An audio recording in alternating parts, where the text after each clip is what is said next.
그쵸, 이거예요.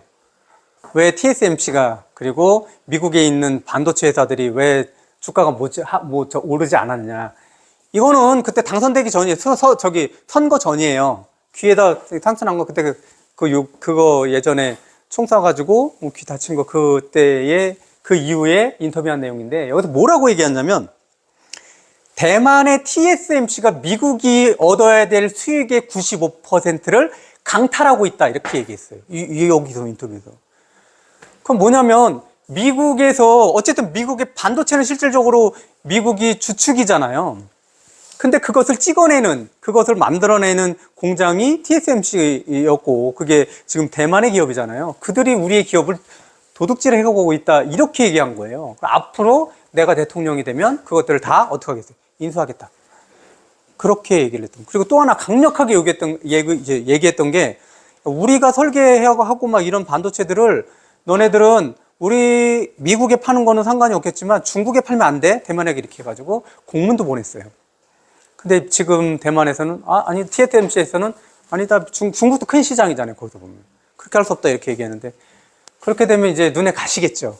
그러니까 TSMC가 이게 제공해주는 그런 반도체가 미국에 다시 들어가서 여러 가지 반도체 회사들과 연결돼 있단 말이에요. 그러니까 TSMC에게 공격했던 그 화살들이 미국의 다른 반도체, TSMC의 반도체를 쓰고 있는 그런 여러 가지 반도체 회사들의 주식들을 같이 떨구게 되는. 그러면서 전체 반도체 업황들이 나쁘지 않은데도 불구하고 이 얘기의 연쇄 반응으로 실제로 반도체 관련해서는 떨어지고 있다.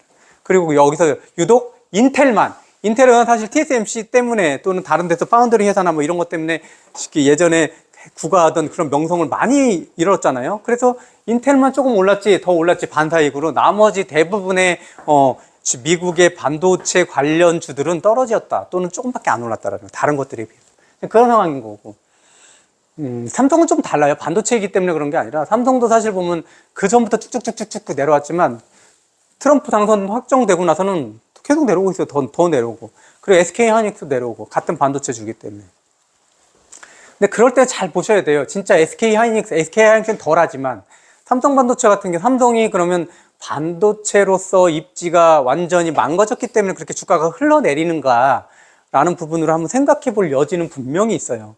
왜냐하면 그 회사에 대한 문제로 인해서 내려가는 거라면 그거는 다시 한번 생각해. 내가 가지고 있다면 버려야 될 거고 내가 가격이 낮은데? 라고 해도 다시 추가 매수를 하면 안 된다라는 건데 이런 거는 좀 달라요. 그 회사는 전혀 문제가 없는데 자산에 대한 돈들이 다른 곳으로 이동해서 그 자산에서 빠지기 때문에 그 자산이 일시적으로 하락했을 때는 다른 문제라는 거죠. 그럼 삼성전자 지금 예전의 것은 다르지만 선거 후에 삼성전자가 계속 떨어지고 있어. 이런 거는 이렇게 생각해 볼 수도 있지 않을까요? 돈이 이동하고 있어요. 어디로 이동하고 있어요? 지금 트럼프가 대통령이 확정되고 나서 여기 주식시장 장에 있던 돈들이 미국장으로 더 많이 흘러가고 있잖아요. 그럼 여기 있던 돈이 더 많이 흘러간다는 것은 우리나라 시총 1위에서 돈이 더 많이 빠질 확률이 높잖아요. 기관들도 그렇고. 기관이나 이런 데서는 의무적으로 제일 안전한 자산들을 이렇게 편성을 하잖아요. 그러니까 그 이후로 자산군이 이동하기 때문에 삼성전자가 이렇게 내려온 거 아니야? 지금 오늘 얼마예요? 보셨어요? 보셔야죠. 한 5만 3천 원 정도? 그래서 지금 뭐 4만 전자 가는 거 아니야? 역대 최저치다 뭐 이런데. 그때 코로나 때는 한 4만 전자 갔었죠. 그래서 지금도 그래 지금은 전에는 기관은 그냥 보유하고 있었는데 기관도 지금 나가고 있어요. 개인만 기회다 그러 개인이 지금 계속 삼성전자를 사고 있지만 외국인 나가죠. 기관 나가니까 무슨 저기 사봐야 개미가 사봐야 그게 유지가 되지 않잖아요. 그럼 삼성전자는 기로에 서 있는 거예요. 삼성전자가 그냥 패망의 길을 가느냐 아니냐라고 했을 때 나는 아무리 연구해도 패망의 길이 아니야 이거는 라고 했을 때는 기회인 거고 패망의 길인데 야 기회다 그러면 오판일 수 있는 거죠. 그렇게 큰 자산이 기로에 서 있을 때는 자세히 봐야 돼. 그때는 기회와 위기가 동시에 존재한다. 그리고 이 트럼프 하면은 거의 트레이드 마크가 되는데 지난번에도 그랬지만 뭐를 얘기하냐면 기업에 대해서는 되게 우호적이에요. 그럼 기업에 대해서 그래서 뭐를 어떻게 지원해 줄 거냐면 대표적인 게 뭐냐면 법인세를 인하해줘요. 법인세. 그럼 기업은 그 세금들이 워낙 단위가 크잖아요. 그러니까 거기서 조금만 인하해줘도 기업의 뭐예요? 영업 이윤은 더 높아질 수가 있는 거죠. 실질적으로 순이익이 높아지겠죠. 왜냐하면 비용이 줄어들기 때문에. 그 법인세 같은 건 큰 비용이잖아요. 이자 비용이나 법인세 같은 건 큰 비용이니까 그 법인세를 줄여준다는 거.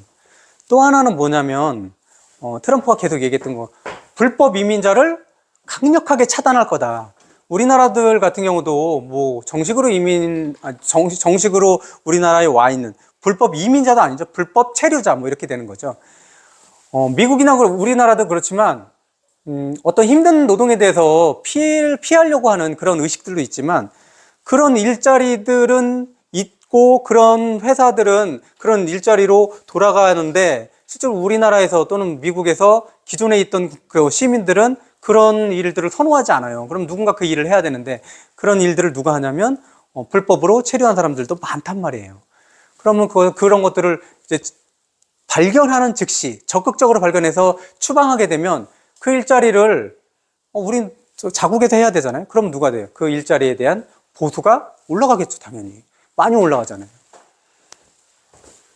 그래서 여기서 트럼프를 지지하는 사람들 중에 많았던 것들은 기업을 경영하는 사람들, 법인세 관계 관련돼서 그렇고, 또 하나는 뭐냐면 러스트벨트라고 그러는데 예전에 그런 자동차를 만들거나 뭐 이렇던 회사를 만들던 그런 주들이 있잖아요. 그러니까 그런 일들을 몸으로 하는 일들, 이런 일들이 실질적으로 외국인 노동자들이 많이 들어와서 오랫동안 많이 들어와서 그 일들을 담당해 주니까 실제 그 일을 했던 정작 미국인들은 일자리를 빼앗긴 거예요.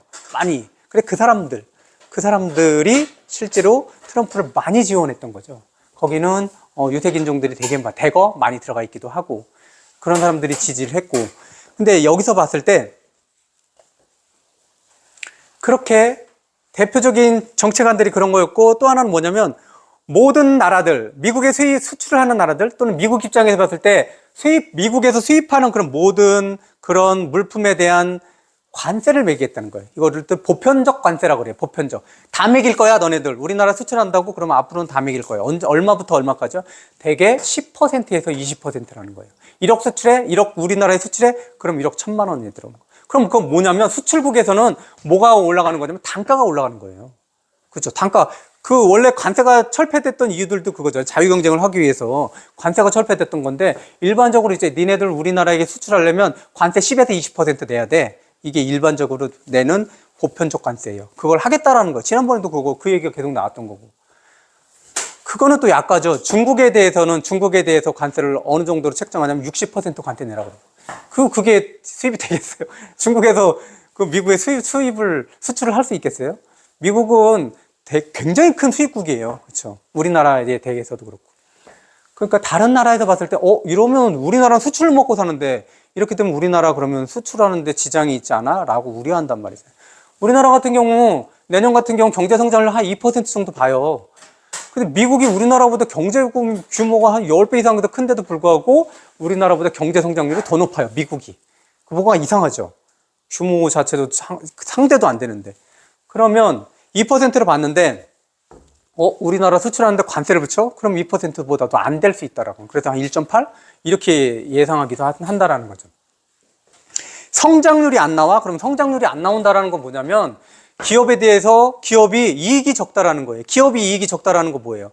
그럼 비용을 지불할 수 있는 여력이 없다는 거예요. 대표적인 비용이 뭐겠어요? 재료비나 인건비 이런 거 빼고 뭐겠어요?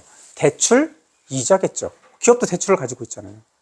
그럼 대출 이자가 실제로 대출 이자율이 높아지면 더 어려워지겠죠. 실제로. 그런 상황이라는 거죠.